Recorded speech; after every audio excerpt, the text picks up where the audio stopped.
Urea కోసం queue lines, urea కోసం ధర్నాలు, యూరియా కోసం ఆగ్రహవేశాలు, యూరియా కోసం కొట్లాటలు ఇవే తెలంగాణలో నిత్యకృత్యంగా మారాయి. యూరియా కావాలంటే ఫైటింగ్ చేయాల్సిందేనా, ఎరువులు అందాలంటే యుద్ధం చేయాల్సిందేనా అన్నట్టుగా తెలంగాణలో పరిస్థితులు కనిపిస్తున్నాయి. ఓపిక నశించి సహనం కోల్పోయి ఆగ్రహాన్ని చూపిస్తున్నారు రైతన్నలు. ఒకప్పుడు నీళ్ల కోసం కొళాయిలు, నీళ్ల ట్యాంకర్ల దగ్గర కొట్లాటలు. ఇప్పుడు యూరియా కోసం అదే తరహాలో రైతులు ఫైటింగ్ చేయాల్సిన పరిస్థితి వచ్చింది. ఆ జిల్లా ఈ జిల్లా అని లేదు, రాష్ట్ర వ్యాప్తంగా దాదాపుగా ఒకటే సమస్య. యూరియా కోసం రైతులు అష్టకష్టాలు పడాల్సొస్తోంది.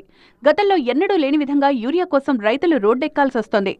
కళ్ళు కాయలు కాసేలా, కాళ్లరిగేలా సొసైటీలు, ఎరువుల దుకాణాల చుట్టూ తిరుగుతున్న యూరియా కష్టాలు మాత్రం తీరడం లేదు.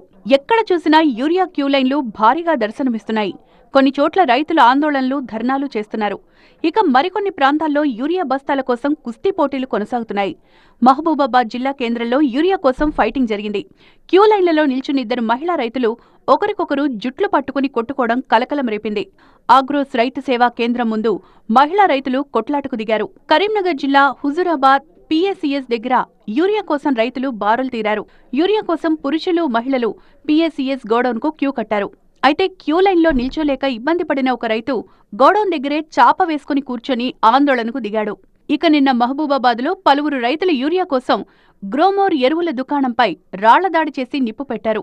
గోడౌన్ల తలుపులు బద్దలు కొట్టి యూరియా బస్తాలు ఎత్తుకు వెళ్లేందుకు ప్రయత్నించారు. డోర్నకల్ పరిధిలోని మరిపెడ బంగ్లాలో యూరియా కోసం గేట్లు, గోడలు దూకే ప్రయత్నం చేశారు. అధికారుల అలసత్వంతోనే యూరియా కొరత తీవ్రమైందంటూ రైతులు ఆగ్రహం వ్యక్తం చేస్తున్నారు. మరోవైపు ప్రభుత్వం మాత్రం యూరియా కోసం ఎవరూ ఆందోళన చెందాల్సిన అవసరం లేదంటోంది. లేటెస్ట్గా 11,181 మెట్రిక్ టన్నుల యూరియా రాష్ట్రానికి వచ్చిందని మంత్రి తుమ్మల నాగేశ్వరరావు ప్రకటించారు. మరో 9,039 మెట్రిక్ టన్నుల యూరియా వస్తుందన్నారు. రోజుకు 10,000 మెట్రిక్ టన్నుల చొప్పున 20 రోజుల పాటు సరఫరా చేయాలని కేంద్రాన్ని కోరామన్నారు. రైతు వేదికల దగ్గర అదనపు కౌంటర్లు పెట్టి యూరియా ఇస్తామంటున్నారు మంత్రి తుమ్మల.